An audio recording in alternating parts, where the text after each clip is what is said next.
আসুন শ্রীমদ্ ভগবদ্গীতার প্রথম উপদেশ দিয়ে শুরু করি যে যারা খুব মিষ্টি কথা বলে এবং খুব বেশি প্রশংসা করে তাদের থেকে সাবধান থাকা উচিত।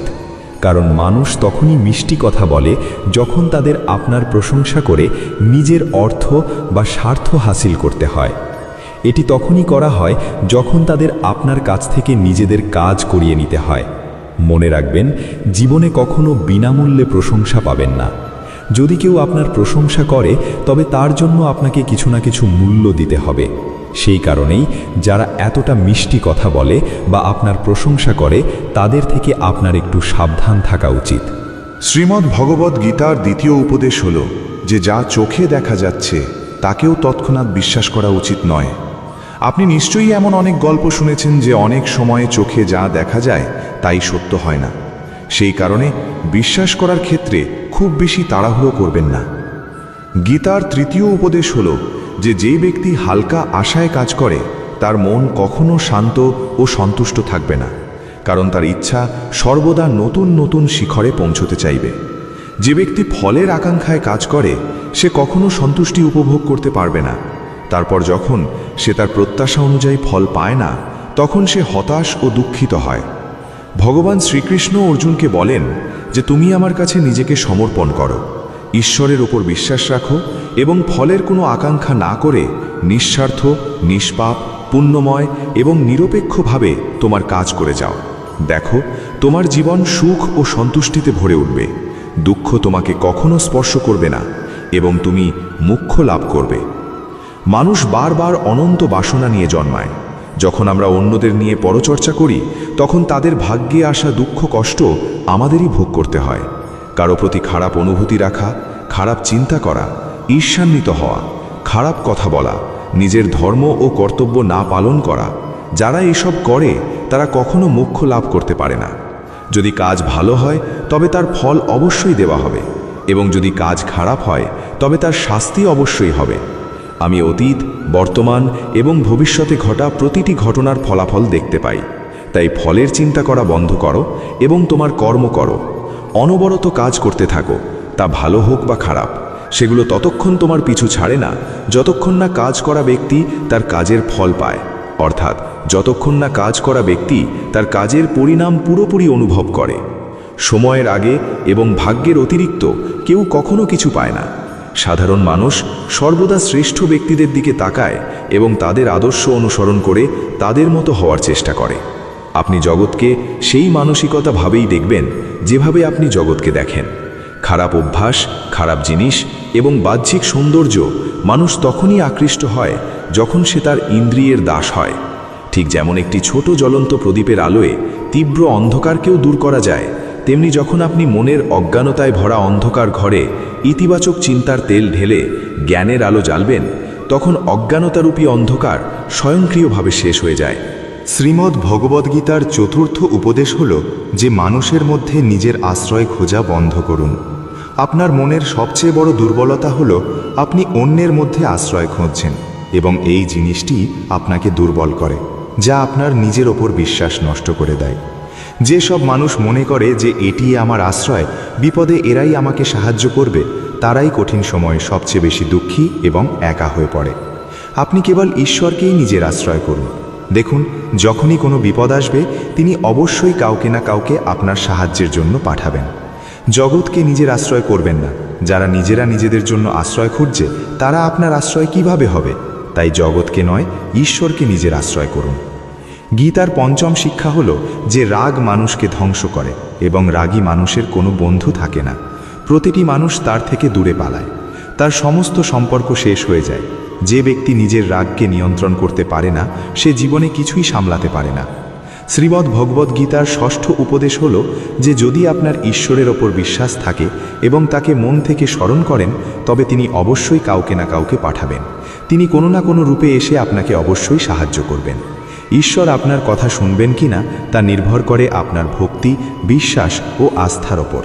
কারো উপকার করে কখনো অহংকার করবেন না, অন্যথায় সেই কাজ শূন্য হয়ে যায় এবং আপনি যে খ্যাতি পান তা বৃথা হয়ে যায়। আমাদের কখনো গর্ব করা উচিত নয় যে আমরা কতজন মানুষ বা প্রাণীকে সাহায্য করেছি, কারণ যিনি করান তিনি স্বয়ং ঈশ্বর, আপনি কেবল একটি মাধ্যম, একটি পুতুল মাত্র। রেগে যাওয়া বৃথা। আপনি যদি রাগের মাত্রায় প্রতিক্রিয়া দেখান, তবে এর অর্থ হলো ঈশ্বরের তৈরি নিয়মের ওপর অর্থাৎ কর্মের ওপর আপনার বিশ্বাস নেই। মনে কখনো সন্দেহ জন্ম নিতে দেবেন না। এই সন্দেহ মনে ভুল বোঝার পাহাড় তৈরি করে, যার ফলে জীবনের সুখ কেড়ে নেওয়া হয়।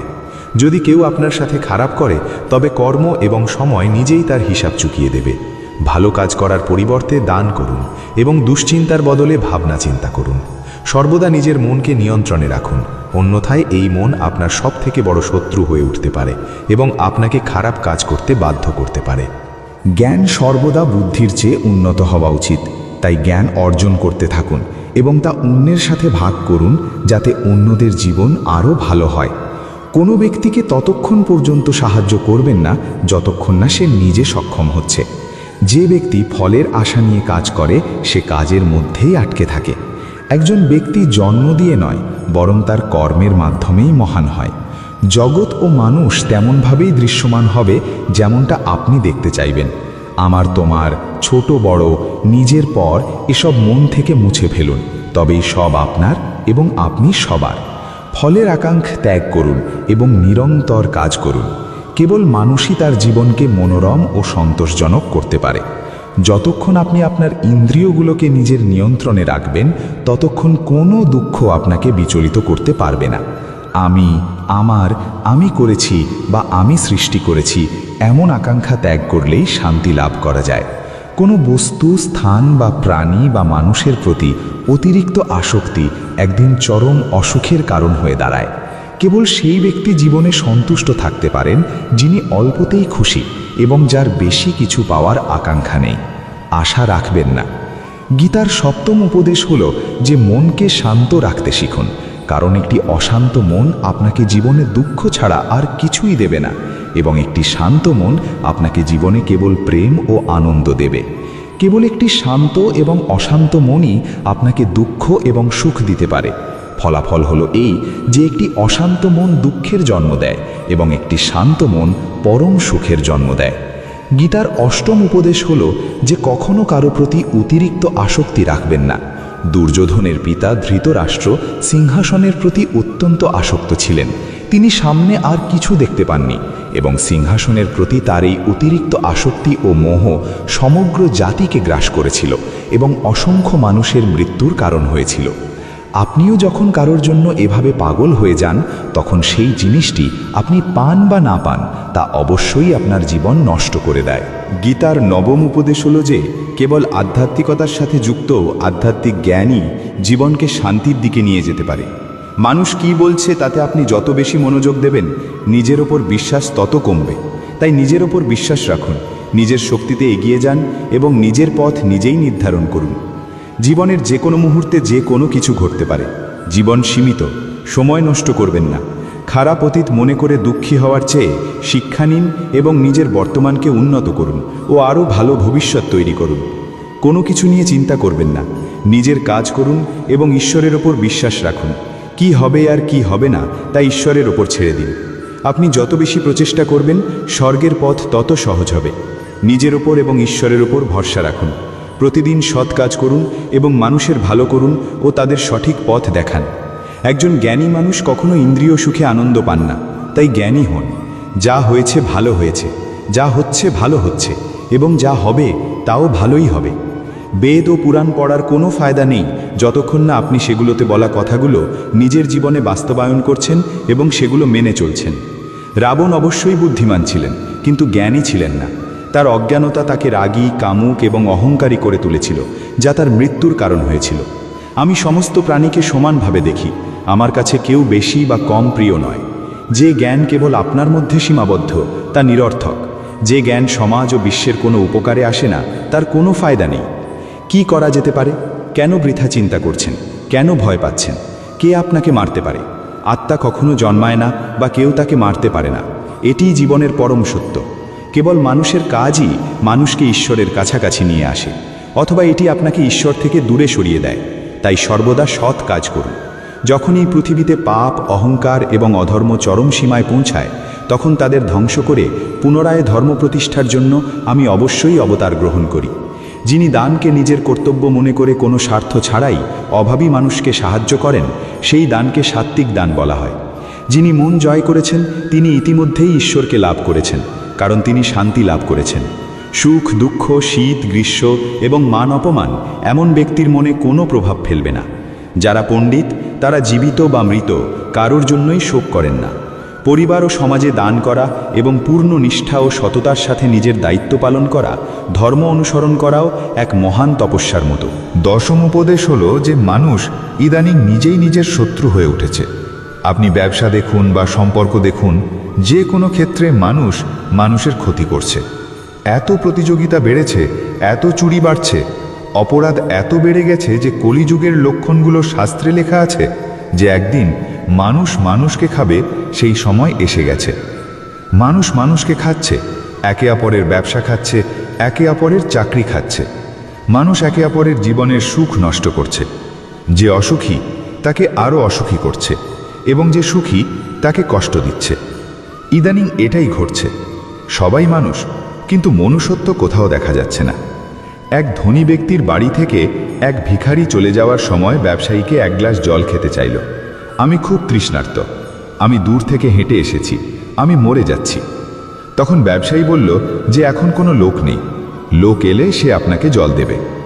কিছুক্ষণ পর ভিখারি আবার ব্যবসায়ীকে বলল, দয়া করে আমাকে এক গ্লাস জল খেতে দিন, আমি চলে যাব, আমি মরে যাচ্ছি এবং আশেপাশে আর কারো বাড়ি দেখা যাচ্ছে না।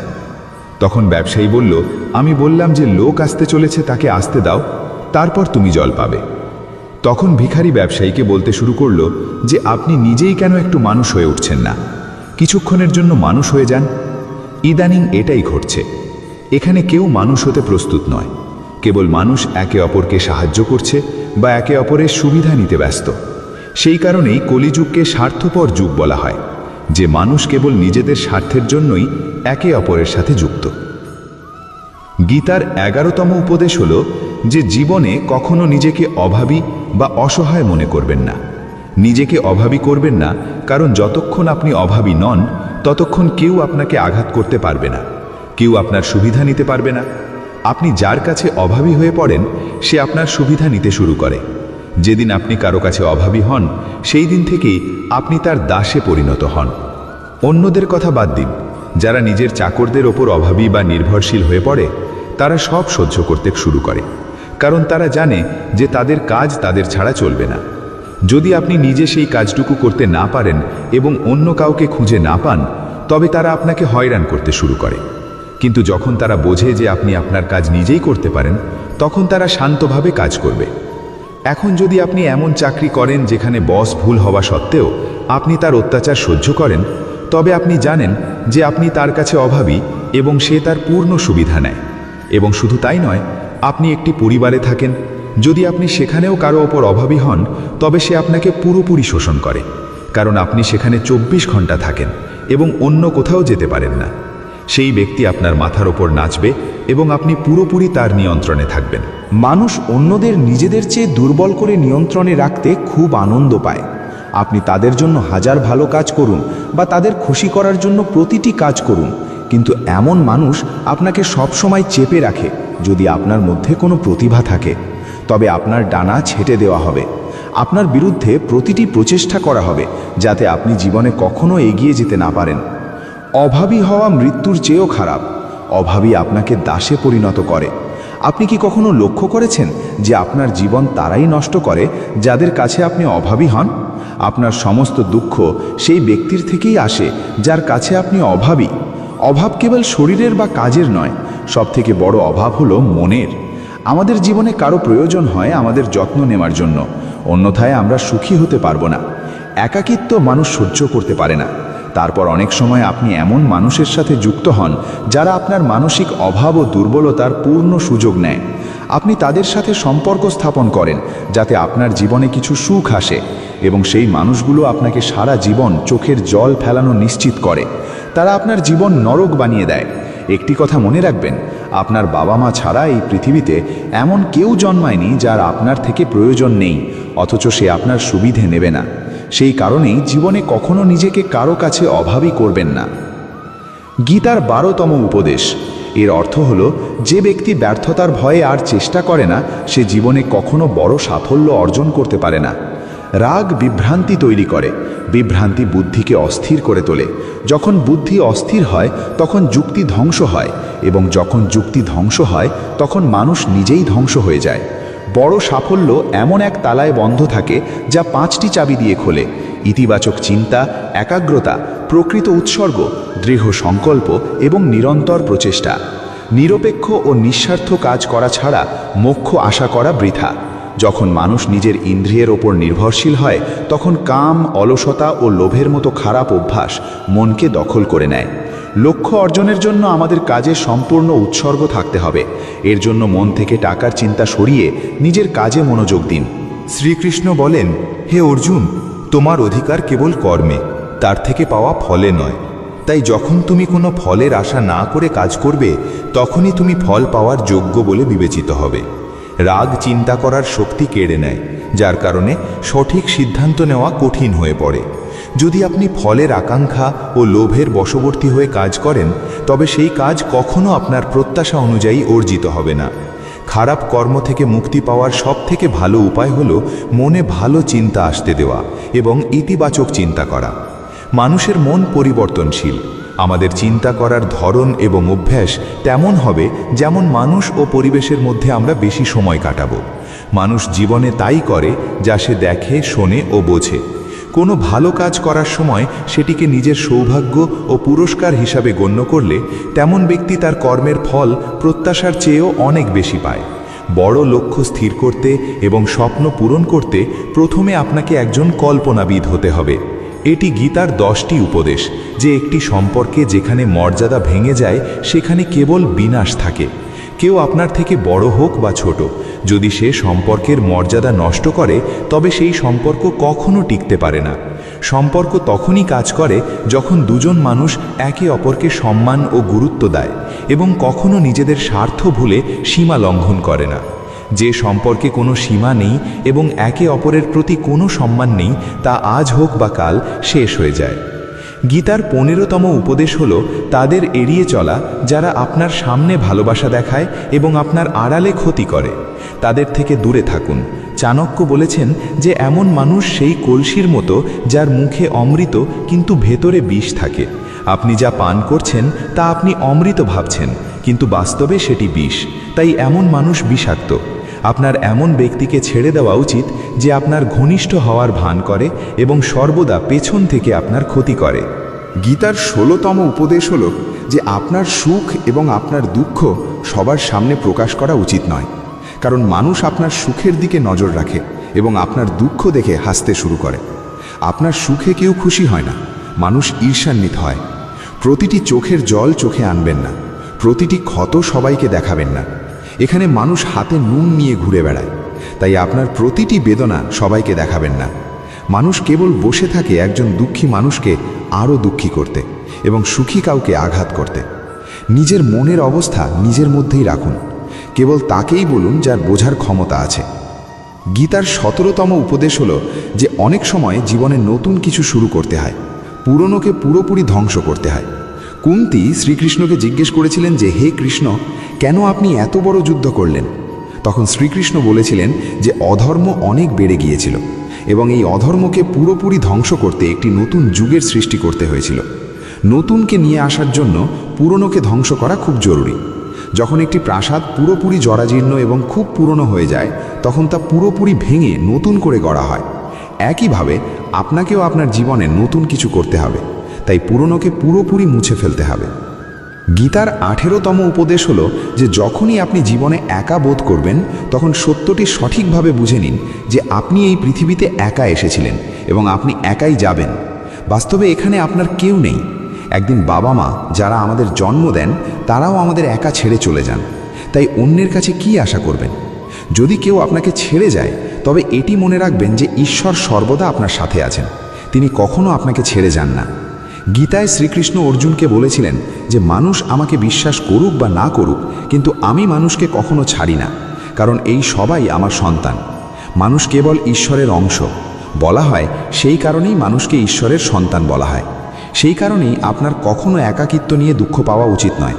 একে কখনো ভয় পাওয়া উচিত নয়, কিন্তু ভুল মানুষের সাথে থাকাকে ভয় পাওয়া উচিত। একটি কথা আছে যে কিছুর চেয়ে কিছু ভালো, একাকী থাকার চেয়ে সেটি ভালো।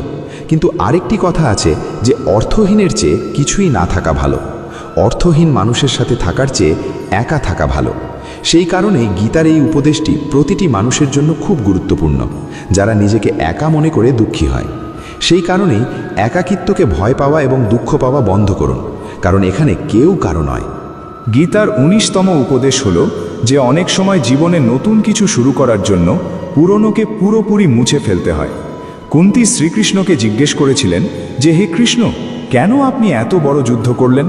তখন শ্রীকৃষ্ণ বলেছিলেন যে অধর্ম অনেক বেড়ে গিয়েছিল এবং এই অধর্মকে পুরোপুরি ধ্বংস করতে একটি নতুন যুগ আনতে পুরনোকে ধ্বংস করা খুব প্রয়োজন।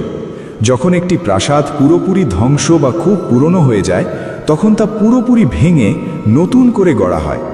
একইভাবে যদি আপনি আপনার জীবনে নতুন কিছু করতে চান, তবে পুরনোকে পুরোপুরি ধ্বংস করতে হবে।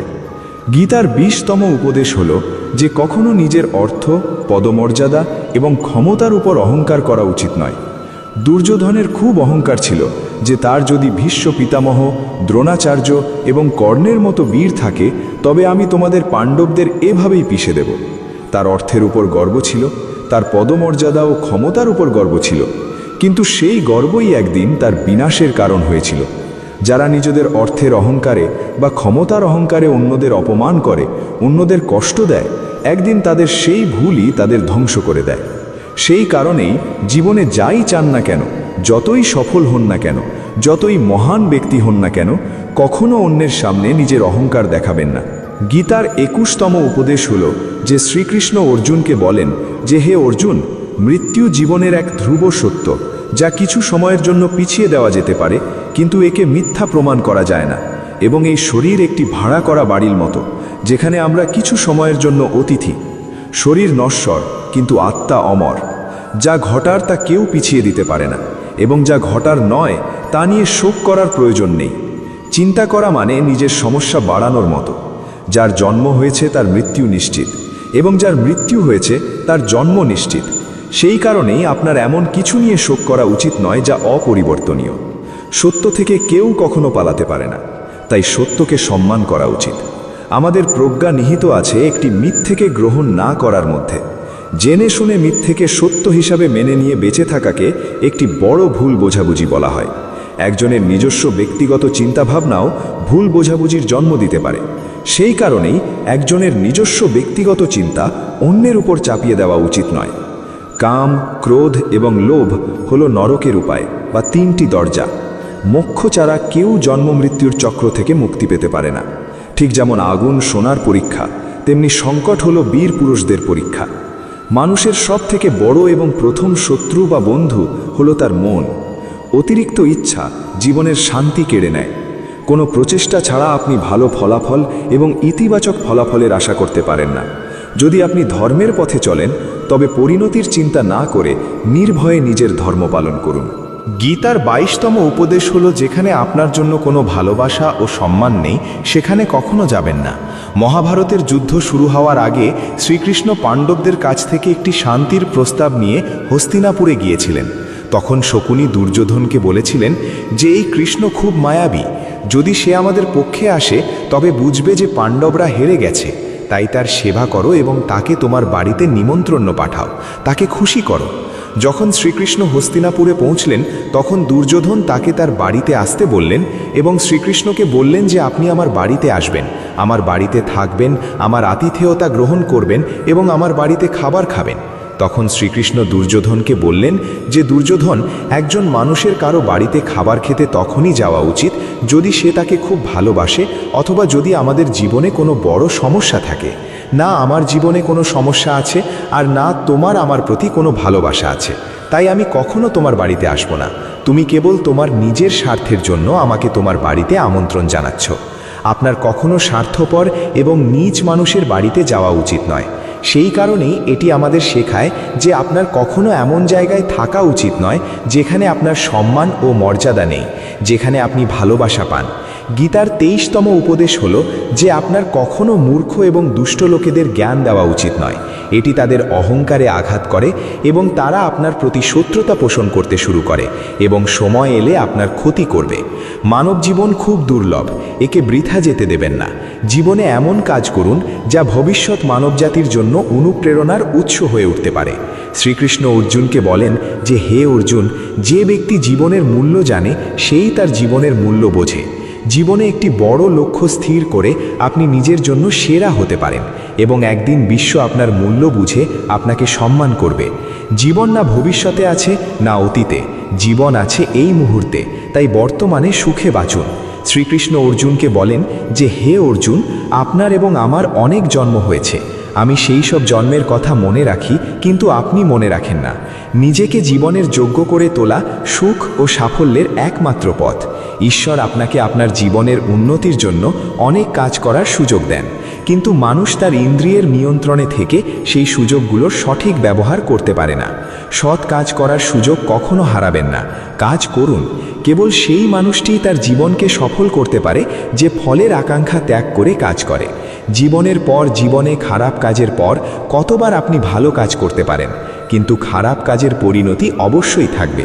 শ্রীকৃষ্ণ অর্জুনকে বলেন, হে অর্জুন, একজন সত্যযোগী ফলের আকাঙ্ক্ষা না করে নিজের কাজকে ধর্ম মনে করে পূর্ণ নিষ্ঠার সাথে পালন করেন। অন্যদিকে একজন ব্যক্তি তার কর্মের ফলের আকাঙ্ক্ষা করেন না বা তার কর্মের ফলকে ঘৃণাও করেন না, তিনি সন্ন্যাসী হিসাবে পরিচিত। জীবনে যে কোনো পদমর্যাদা অর্জন করা যায় যখন মানুষ নিজের মনের ওপর নিয়ন্ত্রণ রেখে এবং নিজের ওপর বিশ্বাস রেখে এগিয়ে যায়। ঈশ্বর অবশ্যই দুর্বলতা দেন, কিন্তু মর্যাদা মানুষের মন দ্বারা নির্ধারিত হয়। গীতার 24তম উপদেশ হলো, আপনি যতই ভালো হন না কেন, যদি আপনি খারাপ মানুষের সাথে থাকেন তবে আপনারও খারাপ মানুষের মতো একই পরিণতি হবে। ভীষ্ম পিতামহ একজন ব্রহ্মচারী এবং ধার্মিক ব্যক্তি ছিলেন, কিন্তু তিনি অধর্মের পক্ষে দাঁড়িয়েছিলেন। এমনটি হয়েছিল যে দ্রোণাচার্যও একজন ব্রাহ্মণ ছিলেন, কিন্তু যখন তিনি অধর্মের পক্ষে দাঁড়ালেন শেষ পর্যন্ত তারও একজন অধর্মী ব্যক্তির মতোই দশা হয়েছিল। মৃত্যুর সময় তাকে ভয়ঙ্কর যন্ত্রণার সম্মুখীন হতে হয়েছিল। সেই কারণে তখনও ভুল সঙ্গে থাকা উচিত নয়, কারণ অনেক সময় তাদের সাথে থাকার কারণে আপনি আপনার নিজের কাজের জন্য শাস্তি পেতে শুরু করেন। তখন আপনি বুঝতে পারেন না যে আমি তো কিছু করিনি, আমি শুধু তাদের সাথে থাকি, কেন আমি দুঃখ পেলাম। খারাপ মানুষের সঙ্গে থাকলে আপনার জীবনে কখনো সুখ আসবে না, তাই সর্বদা ভালো সঙ্গে থাকা উচিত। গীতার দ্বিতীয় উপদেশ হলো যে অন্যকে ঠকায় তার খুব খারাপ পরিণতি হয়। দুর্যোধনের মামা শকুনি এবং দুর্যোধন সারা জীবন পাণ্ডবদের সাথে প্রতারণা করেছেন, কখনো তাদের সাথে পথে সততা দেখাননি। দুর্যোধন তাদের সাথে সততার সাথে আচরণ করেননি এবং ফলাফল ছিল যে তার দলের প্রতিটি মহান যোদ্ধা প্রতারণার দ্বারা নিহত হয়েছিল, কারণ দুর্যোধন যা করেছিলেন তারই ফলাফল পেয়েছিলেন। তিনি যদি সারা জীবন প্রতারণা করে থাকেন তবে শেষ পর্যন্ত তার নিজের মৃত্যুও একটি প্রতারণার কারণেই হয়েছিল। সেই কারণেই যদি কেউ নিজেকে খুব চতুর মনে করে যে সে অন্যদের প্রতারিত করেছে এবং অন্যদের বোকা বানিয়েছে, তবে একদিন তার জীবনে কেউ আসবে এবং তাকে প্রতারিত করবে, কারণ কর্ম সবার চেহারা মনে রাখে। গীতার 26তম উপদেশ হলো যে জীবনে যখনই কোনো বিপদ আসে তখন সাহস হারাবেন না, শুধু একটু ধৈর্য ধরুন। যারা কঠিন সময় নিজেদের একটু নিয়ন্ত্রণ করে এবং ধৈর্যশীল থাকে তারা প্রতিটি বিপদ কাটিয়ে ওঠে। একজন রাজা তার গুরুজির কাছে গিয়ে বললেন যে যদিও রাজ্যে সব ধরনের সমৃদ্ধি আছে কিন্তু সময়ের উপর কোনো বিশ্বাস নেই।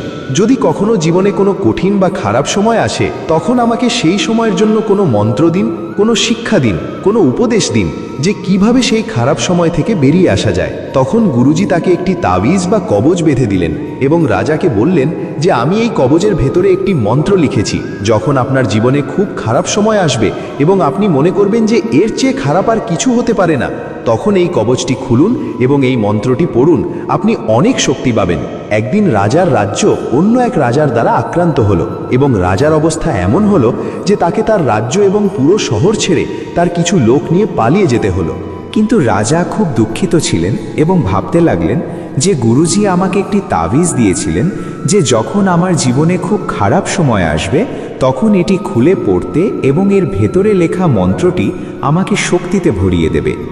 রাজা ভাবলেন এর চেয়ে খারাপ আর কিছু হতে পারে না, আর কি সময় হতে পারে। তিনি গুরুজির দেওয়া কবচটি খুললেন এবং ভেতরে লেখা ছিল যে এই সময়টিও কেটে যাবে। এই কথাটি পড়ার পর রাজার মনে শক্তি এলো এবং বিশ্বাস জাগলো যে এই খারাপ সময়ও চিরস্থায়ী নয়। এটিও চলে যাবে, তাই আমি সাহস হারাবো না এবং আমাকে আবার আমার সেনাবাহিনী গড়ে তুলতে হবে। এবং সেই রাজা তার সৈন্যদের একত্রিত করে সেনাবাহিনী গড়ে তুললেন এবং সেই রাজাকে আক্রমণ করে নিজের রাজ্য ফিরে পেলেন। জীবনের পরিস্থিতি যাই হোক না কেন, তা যতই খারাপ হোক, তা চিরকাল স্থায়ী হতে যাচ্ছে না, সেটিও একদিন কেটে যাবে। সময় যেমনই হোক, একদিন অবশ্যই বদলাবে। যতই আমরা দুঃখিত হই বা কঠিন সময় আসুক, প্রতিবারই আমরা তা পার করে ফেলি। একইভাবে যখন আপনার জীবনে কোনো কঠিন বা খারাপ সময় আসে, তখন মনে এই বিশ্বাস রাখুন যে এই সময়টিও একদিন কেটে যাবে। তাই নিজের সাহস হারাবেন না। যদি আপনার ধৈর্য থাকে, তবে আপনি অবশ্যই সবচেয়ে খারাপ সময়কেও জয় করবেন। গীতার ২৭তম উপদেশ হল, আজকের যুগে খুব বেশি ভালো হবেন না, অন্যথায় এই পৃথিবী আপনাকে লুটে নিঃস্ব করে দেবে।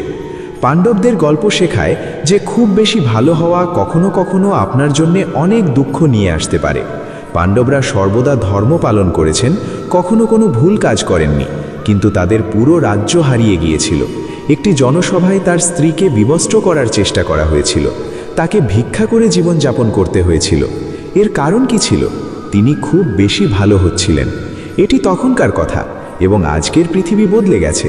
মানুষ একজন ভালো মানুষকে সম্মান কম দেয়, বরং তাকে ব্যবহার বেশি করে।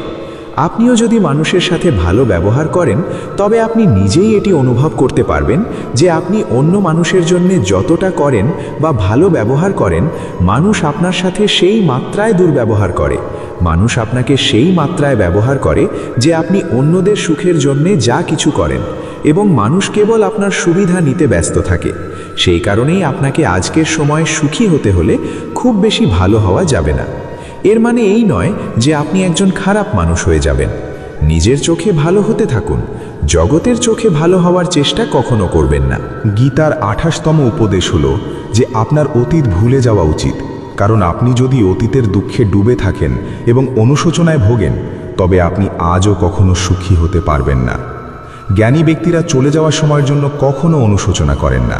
আপনার অতীত গতকাল যেমনই ছিল হোক, তার প্রভাব আপনার আজের উপর পড়বে। কিন্তু আপনার সাথে যাই ঘটেছে তার শিকার হওয়া উচিত নয়, তার থেকে শিক্ষা নিন। শিখুন যে এখন আমরা জীবনে আর এটি হতে দেব না।